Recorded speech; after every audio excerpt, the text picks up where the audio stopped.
Mark సువార్త 15వ అధ్యాయం. ఉదయం కాగానే ప్రధాన యాజకులను, పెద్దలను, శాస్త్రులను, మహాసభ వారందరూ కలిసి ఆలోచన చేసి యేసును బంధించి తీసుకొని పోయి పిలాతునకు అప్పగించారు. పిలాతు, యూదుల రాజువు నీవేనా అని ఆయన అడగగా, ఆయన నీవన్నట్టే అని అతనితో చెప్పాను. ప్రధాన యాజకులు ఆయన మీద అనేకమైన నేరములు మోపగా, పిలాతు ఆయనను చూచి, మరలా నీవు ఉత్తరం ఏమీ చెప్పవా? నీ మీద వీరు ఎన్నెన్ని నేరములు మోపుచున్నారో చూడుమనెను.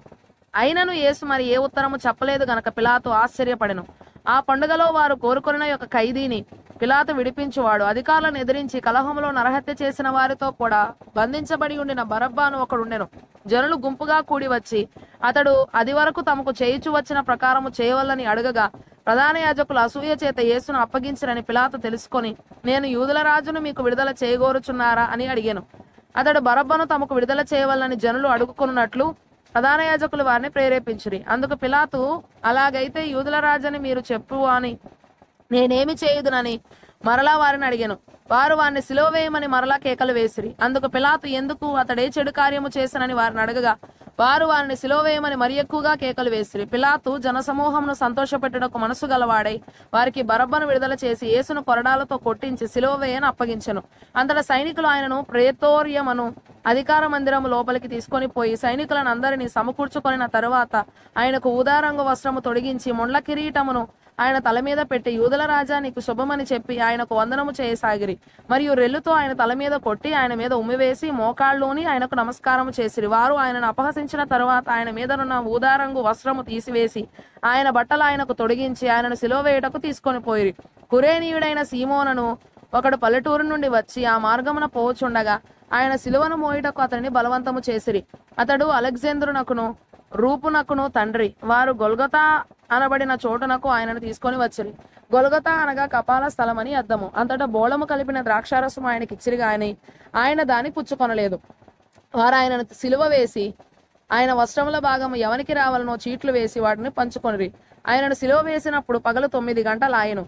మరియు యూదుల రాజైన యేసు అని ఆయన మీద మోపబడిన నేరమును రాసి పైగా నుంచిరి. మరియు కుడివైపున ఒకరిని, ఎడమ వైపున ఒకరిని, 2 బందిపోటు దొంగలను ఆయనతో కూడా సిలువ వేసిరి. అనేక ప్రాచీన ప్రతులలో అప్పుడు ఆయన అక్రమకారులలో నొకడుగా నెంచబడినని చెప్పు లేఖనము నెరవేరినది అని కూర్చబడి ఉన్నది. అప్పుడు ఆ మార్గమున వెళ్ళుచున్న వారు తమ తలలు ఊచుచు, ఆహా, దేవాలయమును పడగొట్టి 3 దినములలో కట్టువాడా, శిలువ మీద నుండి దిగి నిన్ను నీవే రక్షించుకొనమని చెప్పి ఆయనను దూషించిరి. అట్లు శాస్త్రులను, ప్రధాన యాజకులను అపహాస్యము చేయుచు, వీడి ఇతరులను రక్షించను, తను తాను రక్షించుకొనలేడు. ఇశ్రాయేలు రాజుకు క్రీస్తు ఇప్పుడు శిలువ మీద నుండి దిగి రావచ్చును. అప్పుడు మనము చూచి నమ్ముదమని ఒకరితో ఒకరు చెప్పుకొనిరి. ఆయనతో కూడా సిలువ వేయబడిన వారును ఆయనను నిందించిరి. మధ్యాహ్నం మొదలుకొని 3 గంటల వరకు ఆ దేశమంతటను చీకటి కమ్మెను. 3 గంటలకు యేసు, ఎలోయి ఎలోయి లామా సబక్తాని అని బిగ్గరగా కేక వేసెను. ఆ మాటలకు, నా దేవా, నా దేవా, నన్ను ఎందుకు చెయ్యి విడిచితివని అర్థము. దగ్గర నిలిచిన వారిలో కొందరు ఆ మాటలు విని, అదిగో ఏలియాను పిలుచుచున్నాడన్రి. ఒకడు పరిగెత్తిపోయి ఒక స్పంజి చిరకాలో ముంచి రెల్లున తగిలించి ఆయనకు త్రాగనిచ్చి, తాలుడి, ఏలియా వీని దింపవచ్చునేమో చూతమనెను. అంతటి యేసు గొప్ప కేక వేసి ప్రాణం విడిచెను. అప్పుడు దేవాలయపు తెర పైనుండి క్రింది వరకు 2గా చినిగెను. ఆయనకు ఎదురుగా నిలిచి ఉన్న శతాధిపతి ఆయన ఇలాగ ప్రాణం విడిచుట చూచి, నిజముగా ఈ మనుషుడు దేవుని కుమారుడే అని చెప్పెను. కొందరు స్త్రీలు దూరము నుండి చూచుచుండిరి. వారిలో మగ్దలేనే మరియయు, చిన్న యాకోబు, యోసే అను వారి తల్లి అయిన మరియయు, సలోమేయు ఉండిరి. ఆయన గలిలయలో ఉన్నప్పుడు వీరు ఆయనను వెంబడించి ఆయనకు పరిచారము చేసిన వారు.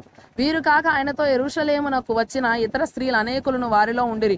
ఆ దినము సిద్ధపరచు దినము, అనగా విశ్రాంతి దినమునకు పూర్వ దినము గనుక సాయంకాలం అయినప్పుడు అరిమతయ్య యోసేపు తెగించి పిలాతును వద్దకు వెళ్లి యేసు దేహము తనకిమ్మని అడిగెను.